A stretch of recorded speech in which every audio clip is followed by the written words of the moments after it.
Welcome to Ask Strong Towns Anything. I am not Norm. I'm so glad to see you all. Edward and I are here. Well, I know Edward does these all the time, but I'm filling in for Norm in this conversation. He is on vacation until next week. Um, but I'm Rachel. I've been around Strong Towns for a long time, but I've recently stepped into the role of director of movement building. So I'm now more involved with the membership and local conversations work. So very excited to be here. Um, Edward, do you want to introduce yourself in case there's any new faces? Yeah, yeah. Edward Erfurt. I am the chief technical advisor for Strong Towns, and I describe that to folks. I don't know if you noticed at Strong Towns, we all have kind of like funny titles. That's a funny title to basically say that the experience I've had out working in local government and working in development and design firms, I get to share that with our Strong Towns writers and with all of you.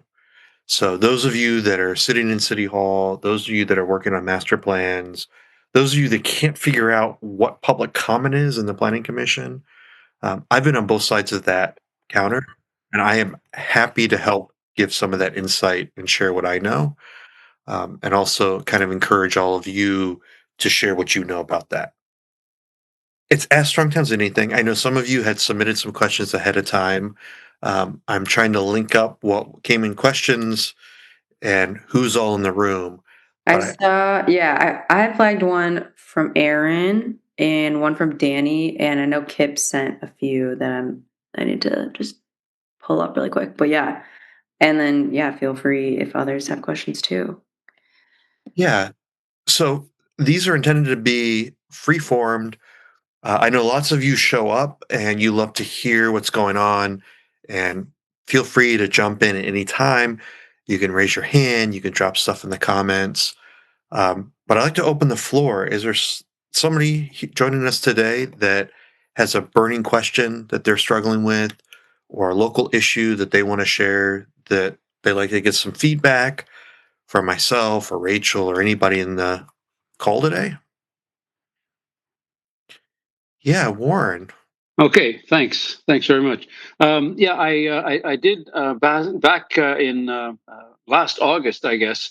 The Chuck put on a webinar on demystifying city budgets. So I went back and I looked at the last 20 years of our city's financial statements and did the graphs that now has come out as the decoder, and I showed it to the city councilors and the city staff, and they, after months of finally getting an appointment with the chief financial officer, he said, "Well, actually, this isn't bad. You just got the denominator wrong. You have to switch all of these graphs around. Actually, everything is getting better, not worse. It's the strategy. They're purposely going deeper into debt and relying more on senior levels of government, um, by design. They're intending this.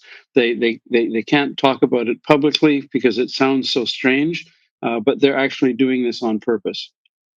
Because they said future generations will thank us because we're spending their money now when things are so much cheaper than they will be in the future, and they'll be so much richer than we are, and they'll be glad that we did all of this. So that's their strategy. And I just wanted to Yeah. get your reaction, how you can overcome that kind of a, I don't know, willful ignorance, I suppose you'd call it. But I don't want to say that to their face because then they'd walk away from me. No, and that's the power of the graphs. The power of the graph. So what we're looking at in those graphs is we're showing how fragile this financial strategy is, and that strategy of borrowing from the future today is what cities are doing all across North America. We've written a lot at Strong Towns, and Urban Threes pointed out a lot of Carmel, Indiana. Carmel right now is a beautiful town. You can look at the roundabouts, you can look at their Main Street revitalization, their trail systems. They've done all these things. Their mayor, who's now retired, who's now teaching, I believe, at the University of Notre Dame, describes this as, yeah, we couldn't wait. We couldn't wait to get all the nice things in our town. We want them all now. After 27 years of being mayor and on a 10-year strategy of borrowing from the future, he's leaving office with a beautiful downtown alongside $1 billion worth of debt.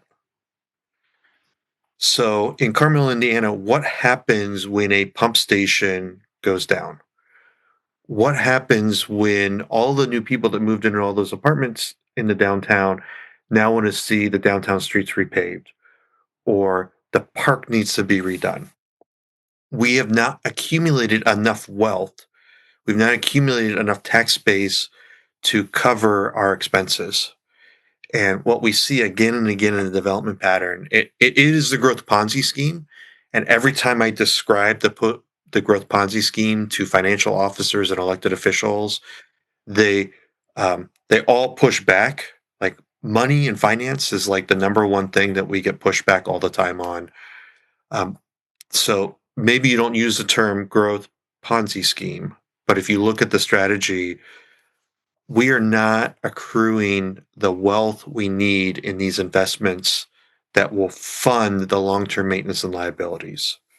And the debt service we're paying on these things, all the nice things we get today, all of that stuff, when it gets to the future, there will not be the funds to maintain that. They will be at net zero or in a negative position and have to redo that. I hear this approach of borrowing our way out of a problem from city managers and finance directors from all over the country. This is the prevalent approach. And what I would say is that the charts don't lie. When you start showing the charts in the finance decoder, and we have a couple of sessions that we've shared in our member exclusives, and we've got at the national gathering, we recorded a session that Mitch and Chuck presented on the finance decoder. Um, what you see for that is that that's okay. You can recognize that you're going to be borrowing all this money, but you also have to look at the table and see where that liability is for your city and just be aware of that. When I show those charts to people that run businesses or people that have their own household budgets, it's a much different conversation when I show that graph than when they see the municipal budget or they get what you've been told from the finance director. Oh, no, no, no. We're actually in a better position because we're borrowing from the future and we're doing all the nice things today.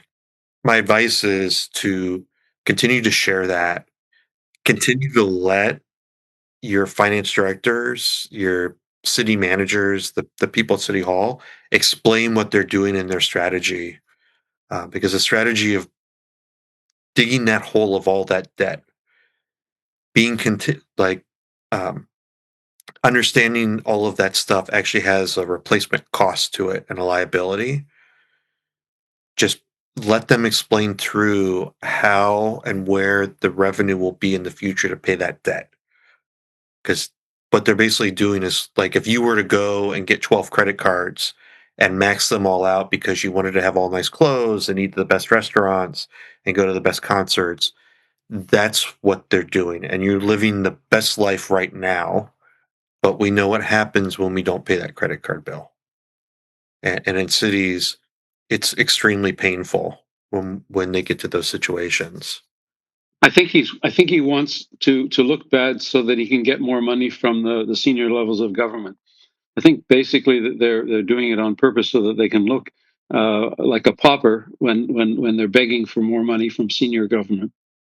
Yeah, and in that chart, when it comes to the external revenues, if your city is reliant on 30% or 40% or 50% of outside external sources, that is putting your city in a very vulnerable position.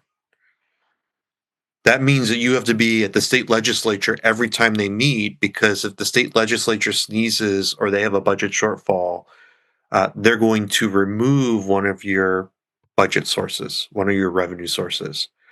They're going to cut your sales tax. They're going to limit what you can do in growth of property tax.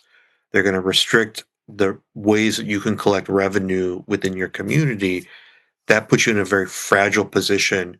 You as a city can't control the things that the state legislature does. Same thing with debt. You can't control where the interest rates are going to be on those bonds in the future.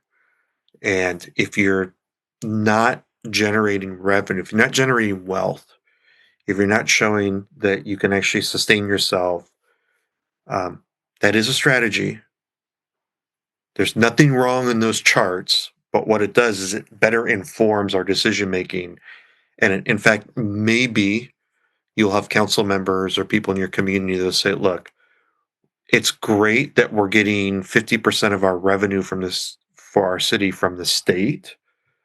That means we've got this great amount of money coming in, or we have a bunch of one time grants that are coming in. Our city saw through COVID all the ARPA money come in. Like that was all great, all this big one time cash coming in. But what happens when that gets shut off?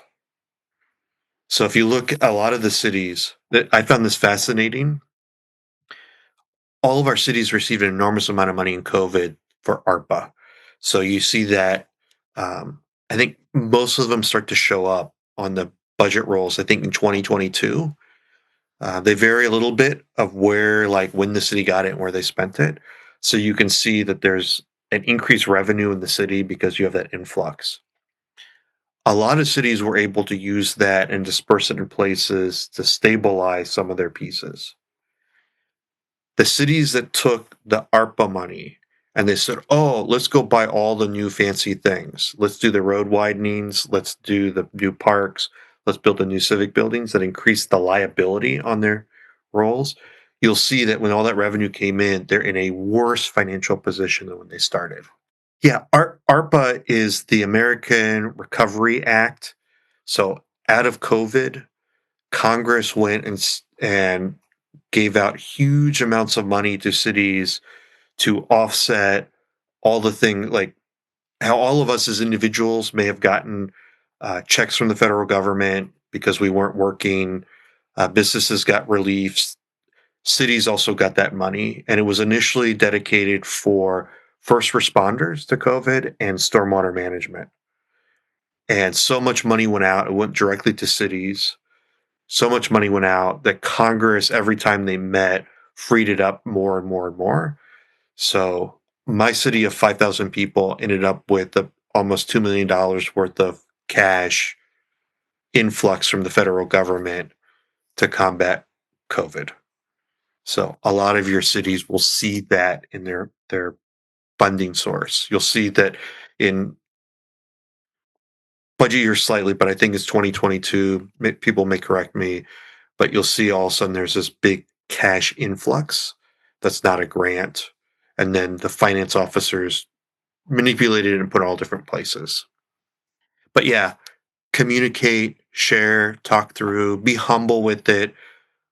Every time I go to a city and we start talking about financing, when we talk about finances and municipal budgets, it becomes very, very, very touchy. And you'll get the most pushback, and the technical folks will come up with all of their things because they're operating within their operating system. So remember, is municipal budgets are required by state law to balance out every year. So whatever comes in that has to go out the door. So that results in that type of cash financing that occurs when they do municipal budgets that you and I can't do. There's also these various budget transfers. Some of the other things that I'm seeing as communities are doing that, I would encourage everybody to do that and upload it to the website. Some of the other things that we're beginning to see is under appreciation of the liabilities. So we build a new community building, and what's showing up in the budget is actually a little bit less than what the actual liability is. I think we all see stuff like that when we do our own homeowners policies. You think you're well insured, and then you find out that construction costs have now gone up 40%.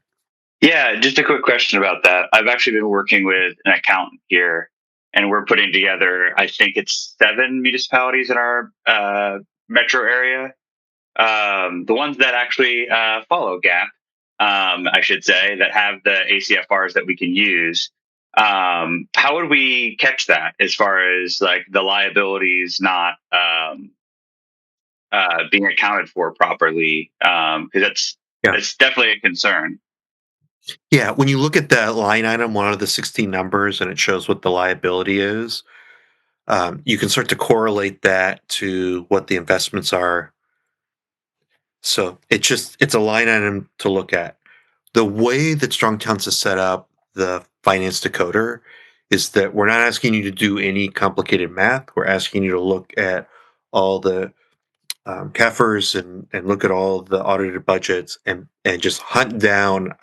I think it's 16 numbers in there and just input it. So there's nothing that somebody could say, "Oh, you've manipulated this or you did an extra math calculation we don't do." It's a one for one. But a lot of communities, when you look at what that liability is, it's not capturing everything. The other place you can find it is if your municipality's done a capital improvement plan. Think about the liabilities you have for let's just do a road. A road is supposed to last about 25 years. So it'll say somewhere in your budget document, under liabilities, how many years different liabilities last, like how long a road will last, how long pipes will last. But your capital improvement plan, if you've adopted one, is maybe on a 3-year or 5-year horizon. So if you have a 25-year life on a road or an 80-year life on a pipe, and you go to your capital improvement plan and you're 3 years out, you have to hope that you've accrued enough value in your community that you're picking up the other 22 years or the other 72 or 70 some years of accrued investment. That's why things like sewer projects are so expensive and it's such a shock. Where do we come up with the $5 million to update the main sewer line in our downtown? Well, we're only looking at that in a emergency scenario. We're only looking at that in our 2 or 3 year horizon, but recognize those pipes have been in the ground for 80 or 100 years.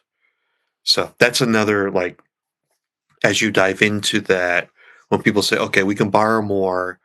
Okay, we're on an upward trend. We're up 2% of where we were last year.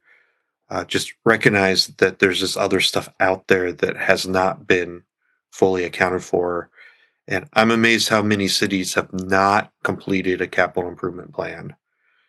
It's interesting when you read the notes in the budget about the liabilities and infrastructure. There's a lot of really informative stuff, but remember, when you look at your budget documents, that's like page 86 of 300, and it's a note at the bottom of the page. So it's there. That's great. That's transparent, but actually seeing it through all those pages is a little fuzzy. Ed, do we want to go to a question that Mara Max had submitted, I think, about Janesville, which I'm over here in Milwaukee, so I'm familiar with Janesville. Yeah, Yeah, you want to just like say it? sure. I can ask it if I can remember exactly how I worded it, but kind of complicated. But I'll try to boil it down, not take up everybody's time. So we are Janesville, Wisconsin. We're a Rust Belt town. We've got a GM plant just south of the downtown. That was like 200 acres, and they've been gone for almost 20 years now. And the site's has contaminated soils on it. And the city has recently acquired the property from another developer who didn't really do anything with it. And they've reached out for requests for proposal to put a data center on it. So it does have a lot of power source, which makes it attractive. The next town over, Beloit, is increasing their power capacity with a peaker plant. And that's the other town over. But I believe that that is in order to accommodate a data center somewhere in the region. So to me, that we haven't gotten the proposals back, but I'm going to guess that this would check the boxes on the go or no go because it's an existing site. I wonder how you analyze it's contaminated as well. So getting any developer to do anything there is going to be difficult. and it seems like data centers have, like, the people building these have basically unlimited money. It seems so. To me, it seems like it will hit the boxes. I'm just wondering if I'm not thinking of anything else. I know it's not exactly like the incremental development we prefer to see, but I, to me, it seems like the best we can do. They're going to be adding a huge investment in here. It's going to be worth lots of money when they're done on a currently worthless site that has all the existing infrastructure around it. There may be some upgrades to water and sewer, but that's pretty much it. So, is there anything I'm not really thinking of, or Da- questions we should be asking? yeah, data centers are a really, really touchy thing. Um, and I am in the Eastern Panhandle, of West Virginia. I am just outside of the data center capital of America, out in Loudoun County, and we've seen all these things. When it comes to like development, the things that are pro data centers that people are seeing is that it's a really, really expensive building that you can generate an enormous amount of property tax off of because of all of the things they put into it. The Depending on how you tax the equipment within the building, in Virginia they tax all that equipment, so it generates an enormous amount of money. There's nobody in the building, so there is no like traffic involved with this. There's You're not creating jobs with it. You have some security people on there. All of them have their own fire suppression systems that are all enclosed. So if there's a fire there, the firefighters just monitor what the machines do. So there aren't all of those stresses to it. So that is like one piece to it. The other component that people are opposed to it is that they're these giant boxes that consume an enormous amount of water and electricity. And the reason the Loudoun County area in the US is the epicenter for these right now is that there is an enormous amount of electrical capacity in that area. So these are being nestled in every little nook and cranny they possibly can be. Some of them have noises and they exhaust stuff off of them and they generate heat and there are different environmental pieces to it. So that just those are all the pieces to that. If you already have a site and brownfield sites, I've worked on a couple of these in the past. There are different ways to mitigate brownfields, going from industrial contaminated, which is like every industrial site in America. Um, there are levels of what is in that. The easiest way to remediate it is to do the industrial commercial standard and you cap it. So you either put a hard surface over it, buildings over it, or you add dirt on top of it. So you can't dig into it, you can't drain water out of it, but you cap over top of it. I did one that was we brought up to a from industrial to residential standard, and again, we didn't haul any dirt away. We capped it with dirt, and now they're building houses on top of that. So it just like you could do things with it. So understanding that stuff from a strong towns approach, the fine grained details to that is looking at the land development deal. Is this something that is going to contribute and generate the wealth that you would want to see within the community?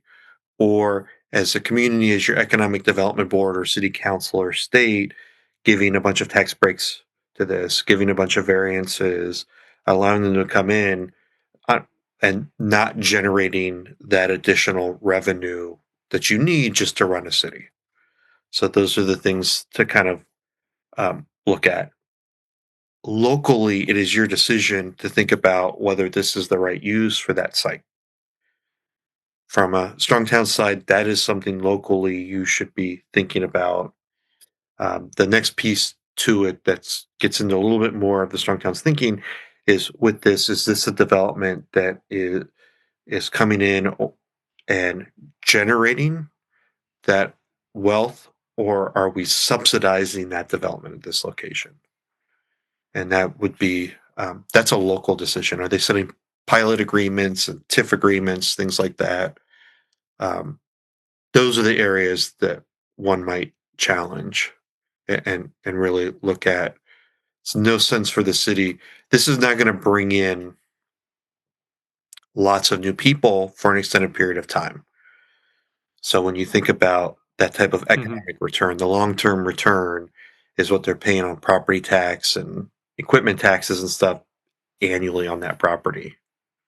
With these larger developments, you also, at least in my experience, you don't have to lower your development standards for a project like this. So if there are things that are on the periphery of this, if there's design standards that you have within your community that we expected, you can ask for that to be done. Like don't don't seek reductions of that.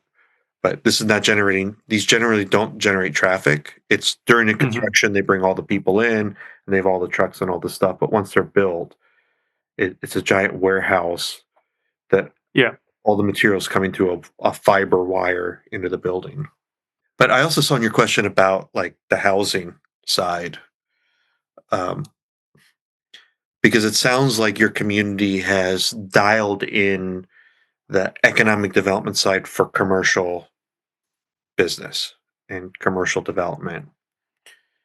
What we're seeing a lot of communities do, and I spoke um, this year up in Plover at the state economic development. It has a name, and I'm going to butcher it, but it was all the economic development folks. And at that presentation, Wisconsin is really well positioned for large scale manufacturing, resource distribution, uh, these types of centers, all of that stuff. You're really well positioned for it. And according to all the economic development folks, everything in the state has been set up to like attract that. So you could get like the next big factory in the state. The challenge that they were sharing in Wisconsin is that um, you're also well positioned with all of your trade schools. So, like the top welding schools, the top machine schools, all of those skilled trades, you have a bunch of those in Wisconsin. So, not only do you have like all the incentives on the ground, not only are you located in an area that these things make sense, but you also have the people that can build this stuff out. The struggle they were finding is that your unemployment rate is so low that there aren't enough people to fill the jobs that you could have in Wisconsin. And they asked, well, why can't there be more people? And the struggle is housing, getting more housing.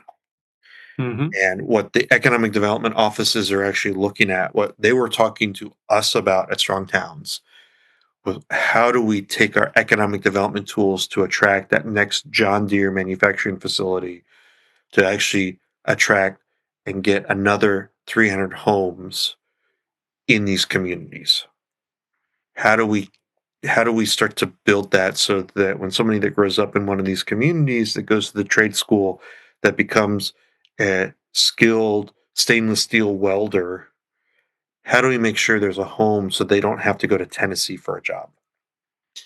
If a new facility wants to come in, how does Wisconsin compete with a Kentucky or Tennessee that has more housing capacity than Wisconsin?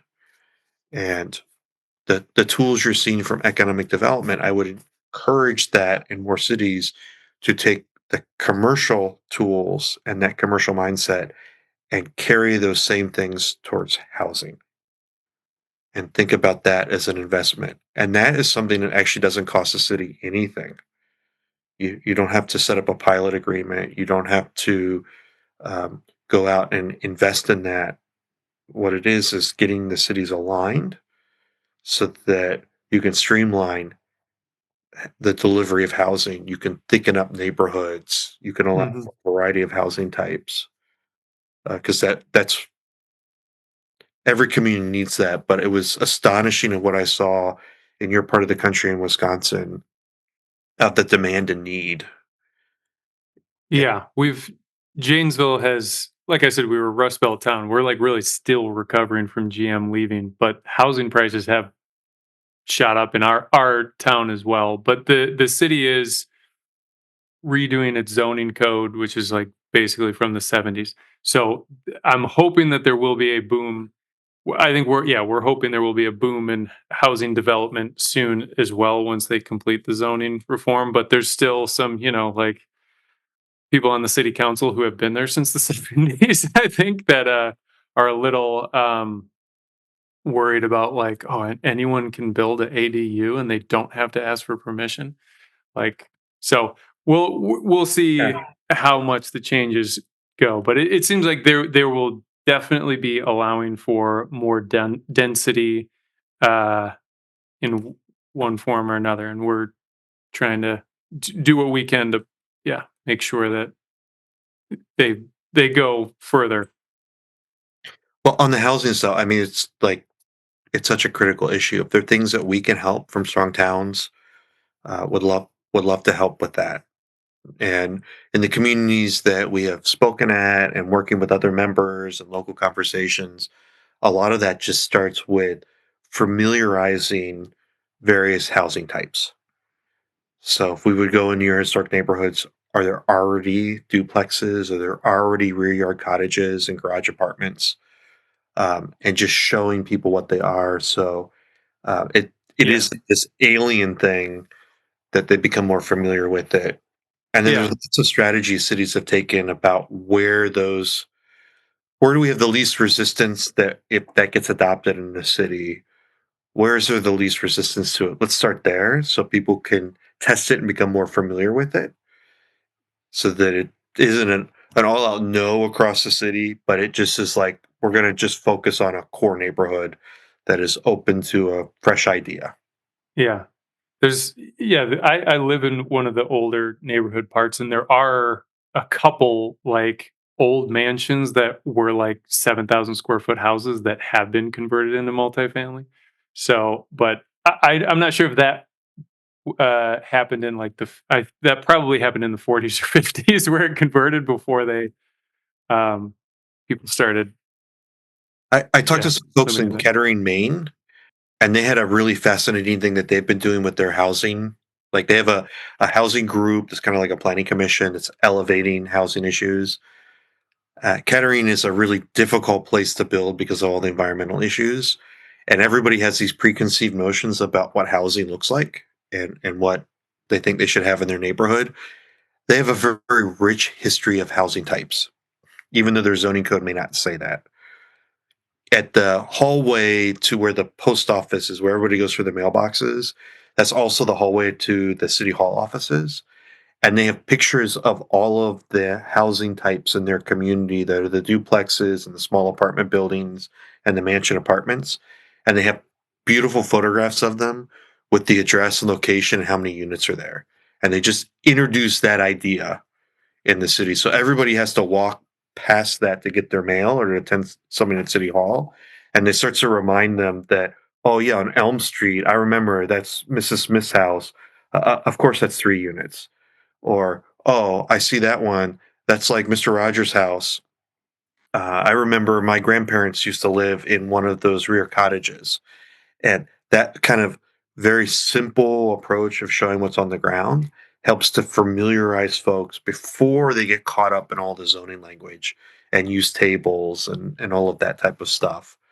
That simple introduction I thought was really brilliant that they were doing in their community. And it leads to conversations when projects come forward, not the big projects, but the smaller infill type projects, the incremental projects, um, because now they're evaluating it not on an unknown, they're evaluating it on something very familiar with them and buildings within their neighborhoods. And that is helping to unlock for them the accessory dwelling units, the rear yard cottages, is something that they really fought for and were able to get that and implement it in the community. It was so well received, they now allow two per lot. So you can do more than one in an area in New England that takes years and lots of public hearings to get anything done. This type of approach for the smaller units, they're doing a significant amount of small units dispersed throughout their entire community to address their housing needs. And they're doing that in the matter of weeks and months versus decades with the other larger development projects. So it's all about familiarizing what's on the ground and just making it available so people can see that uh, we don't have to talk about crazy planner terms. Part of the reason in strong towns we don't use ADU, we use rear yard cottage. People and there's probably a term that is used in Wisconsin. Like everywhere I go, somebody has a name for that small studio apartment that's in the backyard or in the basement. In Savannah, Mother-in-law suite. yeah, in Savannah it was With- carriage house, which is the status symbol. Out west, they're casitas. So just finding that term, and everybody's lived in one or knew somebody that lived in one or owned one, and that becomes more familiar. ADU is very sterile. We've let the planners get ahead of us on it, and Hmm. because it's sterile, that's one of the and highly technical. There's a lot of pushback. But yeah, if the granny suite or garage apartment is the familiar term, then talk through that. Use that in your terminology with your zoning and allowing that to happen. A lot of communities, these are being built without permits and without permission. So just dialing into that kind of activity, which is, hey, we're just going to get it on the books. We're going to make it legal. That way, we can bring them all up to code. We can make sure consumer protection, you're not getting taken from the contractors. So yeah, a lot of just slow incremental familiarity of these types is really important. And I see like on probably the data center, there's probably pushback in the community because they've read something bad or saw something on 60 Minutes. And your economic development department is spinning a high gear to familiarize the community with it. We should take all those traits, all the tools that we're using for the one-time large economic development project, scale it down and use it broadly for the things, use it for good. Use it for the housing, commercial development, the mixed use development, walkable streets, parklets, all those things we want. Use those same tools to encourage all of the good things. And the good things, while you'll be spending millions of dollars to attract somebody to come to town, what it's costing for the one plane ticket for an economic development director to fly to Germany to attract a company, you could use that same $2,000 plane ticket as a micro grant that would impact a dozen people in your community and inspire millions of dollars of reinvestment. Should we take there's one from Aaron about historic districts and regulations. Do you want to just tell us about that, Aaron in Fayetteville? Yeah. So right now, I'll give you a little my personal background, and then I'll loop in how it's going with the city. So we moved back to Fayetteville in 2023. And as part of that, we knew we eventually wanted to build a home. We were able to buy this nice little parcel near downtown. We knew it had some issues. The neighborhood was, labeled as blighted even back as far as the 70s. But what we didn't know until we moved back was that this was the old historic Black neighborhood in town that hadn't really been recognized. And there's been a push from some of the community members because most of that community is left now, but there are a few historic families left, and they want to designate this area as the historic Black district in town. And as part of that, because I'm trying to develop and I've kind of had to do a lot to get this parcel put along. I'm part of a developers meeting that'll happen sometime soon to talk about kind of negotiating what that would look like as far as zoning regulations, building restrictions, design standards. And the concern I have is that I love the idea of the historic district, but I also don't want to lock us into what I've seen in other historic districts, even within our own town, where there's these really onerous setback requirements, lot size minimums, yada, yada, yada, that honestly, like this neighborhood still needs a lot of work. And I don't want us to essentially freeze everything in amber and not allow new development. So I'm trying to kind of come up with solutions that like balance, like, hey, let's try to preserve and like recognize this neighborhood, but also allowing it to continue to develop, grow, and become something better for the whole community. Yeah. The the last thing that a community like this needs is arduous, over restrictive, complicated zoning codes. Um, I did a lot of work in underserved communities with the it's now the Choice Neighborhoods program, but at the time that I was doing it, this will really age me. It was called Hope Six, and there were a lot of communities that we were hired to go into that had some of the worst public housing projects that were built in historic neighborhoods, and they utilized urban renewal to clear the neighborhood and build whatever the latest um, block building to house people in. Just the really the worst stuff. And the Hope Six program, what that funded was breaking out from government looking housing to reestablishing the traditional neighborhoods. The thing that we did in all these areas, because there were all these urban scars and things hidden underneath the ground because the roads had been erased and things had been removed, we would always pull up the old Sanborn maps and rebuild the neighborhood from that Sanborn map of whenever the height had been prior to urban renewal to see where all the buildings were, and we shared that. Um, that helped us to relocate where streets would be. So I felt kind of bad as a designer. Here you are, like supposed to come up with this wild, wonderful thing, and all that we were doing was connecting the old streets that had been removed through urban renewal. Miraculously, imagine what happens when you put the street grid in. All of a sudden, that's kind of where all the utility lines are. The blocks start to form in a square shape. The odd shaped blocks were once parks are now all of a sudden emerging as parks in central locations. Like all of that kind of like lays out because for years, there were lots of experiments that occurred incrementally over time. And the things that stuck that were good lasted all the way up to the time of urban renewal. So all we're doing is we're just going back 30 years and reinstating that. So that's kind of the first thing to show how dense these places were, recognizing where the churches were, where the first schools were, all of that in the neighborhood to recognize where the sacred spots are in the community.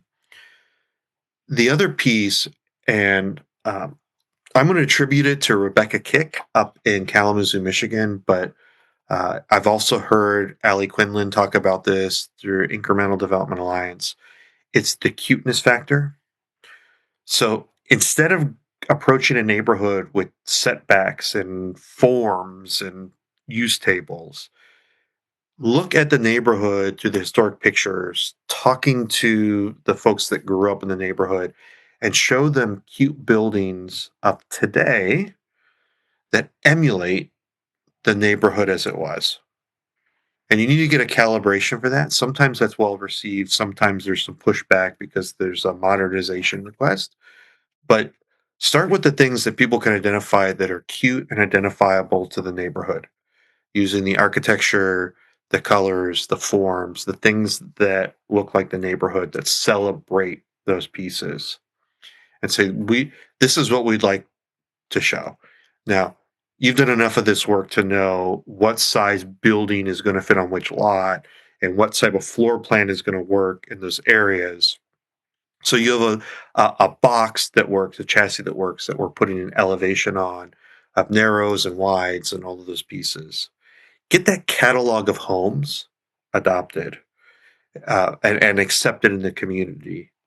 From that, then set up whatever standards that need to be set up when it relates to setbacks and tree placements and parking requirements and all those pieces. And every time a planner comes in or parking regulation gets put forward that impacts the cuteness of the house, have the discussion of that issue on the cuteness. Fire code allows a 10-foot minimum building separation before we put a firewall in. We can put them closer if there is a firewall, fire rated wall, and all those sorts of things. So when somebody says, well, let's do 8 feet, as a side setback, push back and say, well, that impacts the cuteness factor that we've established, and have that discussion. And that is something that people can buy into and support. And um, it does not take. New York was laid out with a single page zoning code that was replicated once again when they did Seaside, Florida. It was a 24 by 36-inch page to tell all the crazy architects where their houses had to go on a sandy beach. So when it comes to zoning regulations and where buildings go, that can be a very simple document. And why would we want that simplicity? Well, we want to be able to measure the things and regulate the things that are most important, but we also want to open the neighborhood up so we can invest and celebrate that community. And as homes are being built in the community, you're generating the wealth, you're up the ground, you're generating revenue for the city that can be reinvested in the neighborhood to update streets, to rebuild the parks that were there, that now need to be redone. You also are building a community that will fill the churches that are now empty, or update and support community buildings within that neighborhood. So, um, yeah, look at the history, recognize that, celebrate that, build the cuteness factory that emulates those patterns, and then leverage those to define the minimal amount of requirement to achieve that. And that's part of that communication. Neighborhood Evolution is doing this work in Lafayette, Louisiana, uh, working in communities that people are not developing in, but the community has a clear vision about what they want built. And they're kind of doing it in spite of the city. And they're building that community up of how they can build that stuff out. So um, I will tell everybody here, because we're all like close friends and it's a small group. I interviewed a lot of cities and incremental developers as part of our upcoming housing toolkit. And I met with folks that are on both sides of the counter in your neighborhood, and they're really brilliant and smart people. We're in Northwest Arkansas.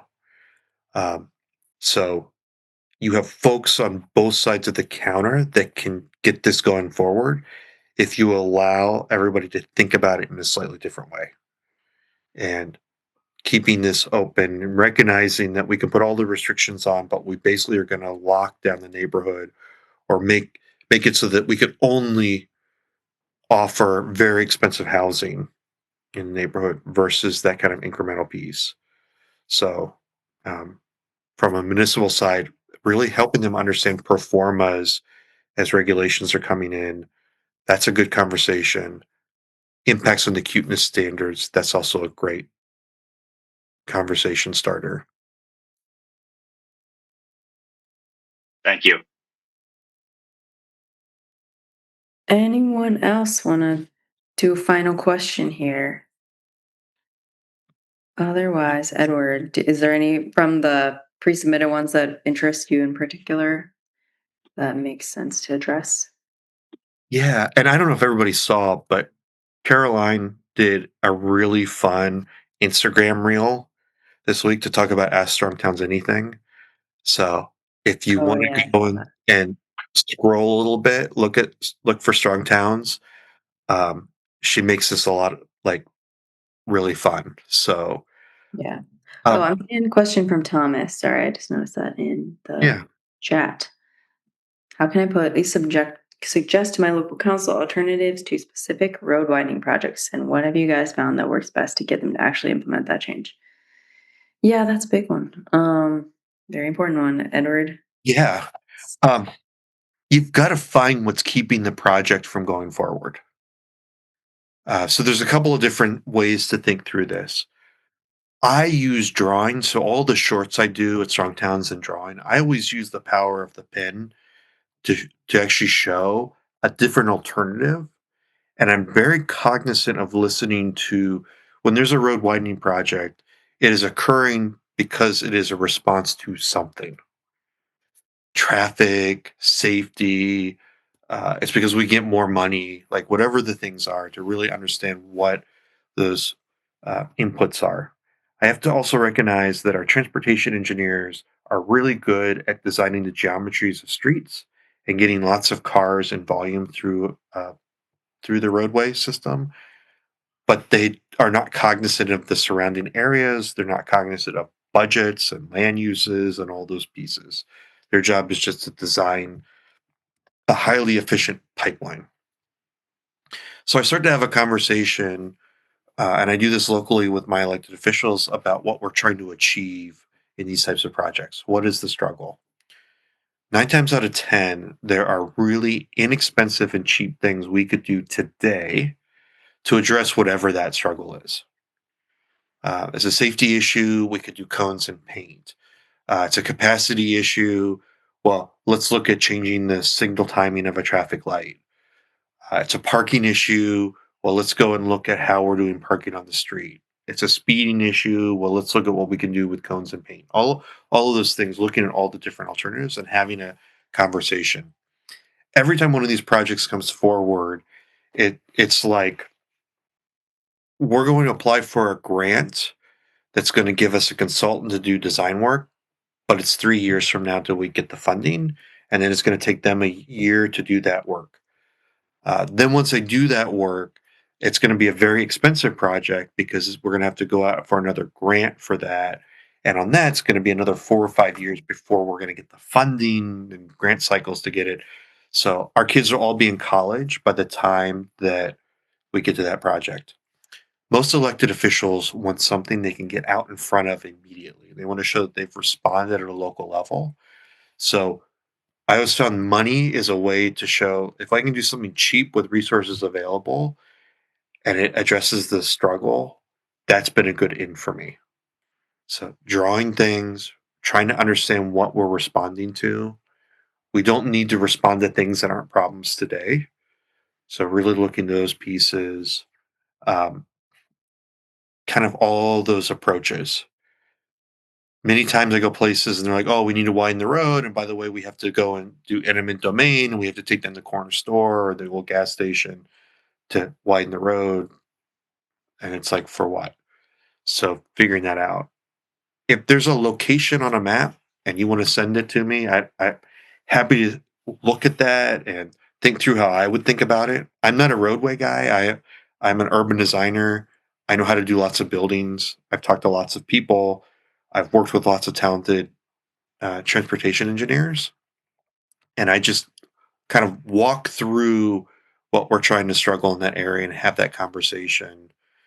Um, those conversations are also really powerful with the decision makers in the street, in the location, like walking the location real time, because the what we see on paper and what we think is we're dealing with is actually not what's occurring on the ground. And usually, the transportation engineers um, get hung up on transportation stuff and not the way people interact. But yeah, if there's a location, like how do I think through this? It's Edward at strongtowns.org or in the Ask Strongtowns Anything and a question. If you drop the location that's at, that's something we could walk through one of these sessions, or have you sit with somebody and walk through how I would think through it. And we could look at one of those locations. The reason I do that is because I think that once you see that and you start to think about it differently, there's ways that you can then apply that approach locally. But yeah, many of these projects we can't afford, or they're addressing problems that don't yet exist. And if we can show an alternative that can be done quickly and cheaply, we can celebrate that. We can do it with the resources available. Uh, that's the bottom up approach. That's the way we used to do towns, and we can do that again today. Well, anyone, a final question? Otherwise, I just wanted to conclude by saying I'm sure Norm says this every time, but I want to reiterate it, especially since I'm just getting to know all the membership and local conversations work that's been done. I just love to get to hear from our members and hear what you all are doing in your communities. And we want to provide this space for you. We get, I mean, hundreds probably of questions every week from people that want to know, want our help, and we don't have the capacity to answer all of them, but we want to give that space to you guys, our members. So really appreciate you showing up and having this conversation, and we'll be here every Wednesday to keep it going. And we'll, hopefully also bring in other folks from our team. I know Chuck wants to get in, and hopefully some folks from our communications team can have conversations about like how do we communicate about strong towns. So lots more to come, but thank you all And, so much. Really appreciate and I it. want everybody to make sure that you have been checking your weekly member link email. Yeah, that's Our where the board, our board has made a decision, a way to advance all the work that you all are doing as members. We have an upcoming locomotive session. The information is being shared in it is so important. These are other members that are doing incredible work that want to share that. We want to make sure that that there is no excuse for all of our members not to attend the locomotive sessions. So keep a lookout in your member link email. We'll have a code in there that will get you access to that. Many of The you, code now too. yeah, many of you throughout the year um, email Norm and all of us here at Songtown to say, "Oh, I want to do a group showing of this locomotive session. It's going to have a huge impact on my community." The best way to get that in your community this year is get those people in that circle, invite them to be a member of Strong Towns, invite them to sign up for that. Um, we've tried to set the bar really low so that we can open it up, but get them in the game, because not only will they have access to this locomotive session, you can invite them to come to Ask Strong Towns Anything and really, really dive in this. This is how we see on the ground that action can occur at that local level, and we want to help you build that team. So take a look at that. I know I've missed some. I don't get them all. I get caught up in my email, but really take a look at that because we're trying to provide as many tools and resources to our members to take action at the local level. Great. Well, thanks so much. Hope everyone has a good rest of your Wednesday or good rest of your week. And Happy Hiroshima Day. Yeah, thank you. All right, and thanks, Ed, for all your advice. All right, take care, everybody.